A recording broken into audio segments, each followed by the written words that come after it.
تمام دیکھنے اور سننے والوں کو پیار بھرا سلام۔ ایک زمانہ ایسا تھا جو شہر بابل روئے زمین پر تہذیب و تمدن کا مرکز تھا۔ یہاں کے لوگ بتوں کی پرستش کیا کرتے تھے۔ یہ لوگ انہیں اپنی قسمت سے وابستہ سمجھتے تھے۔ اس کے علاوہ یہ لوگ علم فلکیات میں ماہر تھے۔ ان کے بتکدوں میں ستاروں کی پوجا کی جاتی تھی۔ یہ لوگ جادو تنتر منتر کو بہت اہمیت دیتے اور اس علم کے ذریعے معاشرے میں خوف و فساد پھیلاتے تھے۔ یہ لوگ طلسم جادو تنتر منتر میں بہت آگے بڑھ گئے۔ ان میں بڑے بڑے جادوگر موجود تھے۔ ان کی تاریخ کی کتابوں میں جگہ جگہ جادو اور تنتر منتر نظر آتا ہے۔ ان کا جادو دور دور تک مشہور تھا۔ مختصر یہ کہ اس شہر کا باشندہ ہونا ہی جادوگر ہونے کی علامت تھی۔ جب حضرت سلیمان علیہ السلام کی حکومت آئی تو آپ نے ان لوگوں کو اس شرکیہ عمل سے روکا اور ان کی سحر اور جادو کی کتابوں کو ایک جگہ جمع کر کے اپنی عظیم کرسی کے نیچے دفن کر دیا تاکہ اس فتنہ انگیز علم کا جڑ سے خاتمہ ہو جائے۔ جب حضرت سلیمان علیہ السلام کی وفات ہوئی تو شیطان نے ان کتابوں کو دوبارہ کھود کر نکالا اور لوگوں سے کہا کہ سلیمان پیغمبر نہیں تھا بلکہ ان کتابوں کے ذریعے حکومت کیا کرتا تھا۔ لہٰذا ہوا میں اڑنا، جنات پر قابو اور سلیمان علیہ السلام کے غیر معمولی معجزات دراصل جادو اور سفلی عمل تھا۔ بنی اسرائیل نے اس کی پیروی کی اور ان کتابوں کو پڑھنا شروع کر دیا۔ لہٰذا دوبارہ شر انگیزی اس قوم میں سرایت کر گئی۔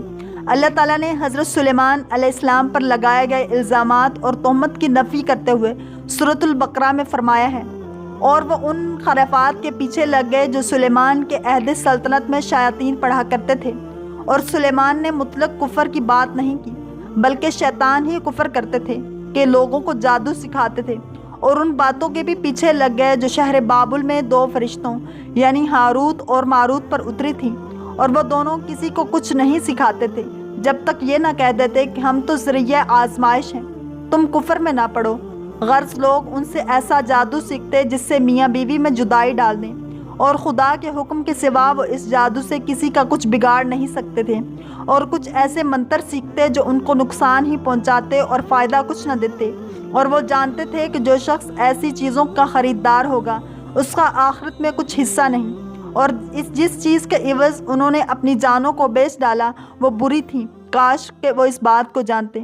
لہٰذا جب جادو کا علم بابل میں عام ہو گیا اور لوگوں کی تکلیف اور پریشانی کا باعث بن گیا تو اللہ تعالیٰ نے دو فرشتوں کو انسانی صورت میں مامور کیا کہ وہ جادو کے عوامل اور جادوگروں کے فساد اور شر سے لوگوں کو محفوظ رکھ سکیں، لیکن یہ تعلیمات غلط مقصد کے لیے استعمال ہونے لگیں۔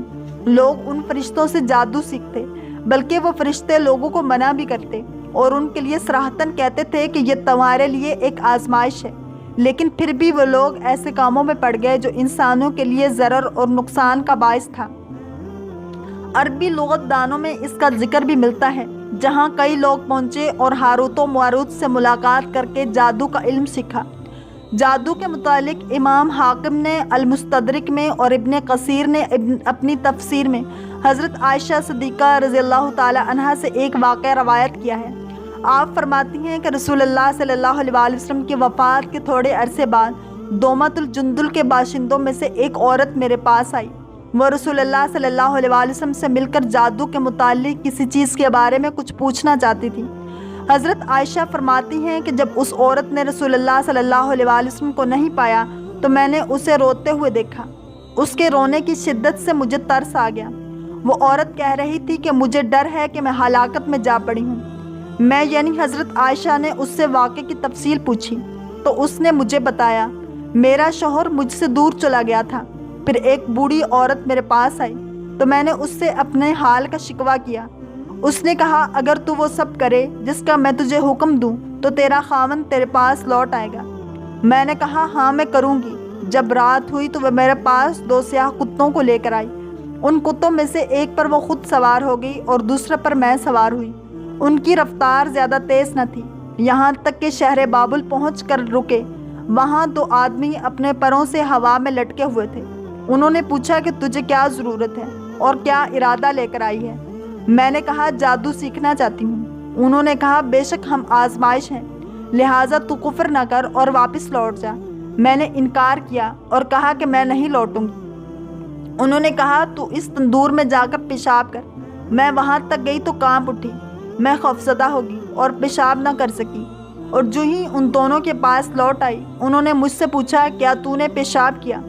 میں نے جواب دیا ہاں۔ انہوں نے پوچھا کیا تو نے کوئی چیز دیکھی ہے؟ میں نے جواب دیا میں نے کچھ نہیں دیکھا۔ انہوں نے کہا تو نے پیشاب نہیں کیا، اپنے وطن لوٹ جا اور کفر نہ کر۔ میں نے انکار کر دیا۔ چنانچہ انہوں نے پھر کہا اس تندور تک جا اور اس میں پیشاب کر۔ میں وہاں تک گئی، پھر مجھ پر کپکپاہٹ طاری ہو گئی، میں ڈر گئی، پھر میں ان کے پاس واپس لوٹ گئی۔ انہوں نے پھر مجھ سے پوچھا تو نے کیا دیکھا؟ یہاں تک کہ اس نے بتایا کہ میں تیسری مرتبہ گئی اور تندور میں پیشاب کر دیا۔ بس میں نے دیکھا میرے اندر سے لوہے کے گلوبند والا ایک گھڑ سوار نکلا اور آسمان کی طرف چلا گیا۔ تب میں ان کے پاس واپس آئی اور انہیں اس بات کی خبر دی۔ انہوں نے کہا تو نے سچ کہا، یہ تیرا ایمان تھا جو تیرے اندر سے نکل چکا ہے، اب تو لوٹ جا۔ بس میں نے اس عورت سے کہا اللہ کی قسم میں اس بارے میں کچھ نہیں جانتی، اور کہا کیا انہوں نے اس کے علاوہ بھی تجھے کچھ بتایا ہے؟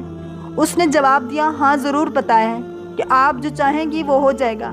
چنانچہ میں نے رسول اللہ صلی اللہ علیہ وسلم کے صحابہ سے اس بارے میں دریافت کیا، لیکن انہیں بھی اس بارے میں معلوم نہیں تھا کہ اس معاملے پر کیا کہیں۔ جس چیز کا مکمل علم نہ ہو اس کے متعلق صحابہ اپنی رائے دینے میں احتیاط کیا کرتے تھے۔ انہوں نے صرف اتنا کہا اگر آپ کے والدین یا ان میں سے کوئی بھی حیات ہوتے تو آپ کے لیے کافی ہوتے۔ یہ واقعہ بیان کرنے کے بعد امام حاکم رحمۃ اللہ علیہ فرماتے ہیں یہ حدیث صحیح ہے۔ واللہ تعالی عالم ورسولہ عالم۔ اگر آپ کو یہ ویڈیو پسند آئی ہے تو لائک، شیئر اور سبسکرائب کرنا مت بھولیے تاکہ ایسے ہی اسلامک انفارمیٹیو ویڈیوز آپ تک پہنچتی رہیں۔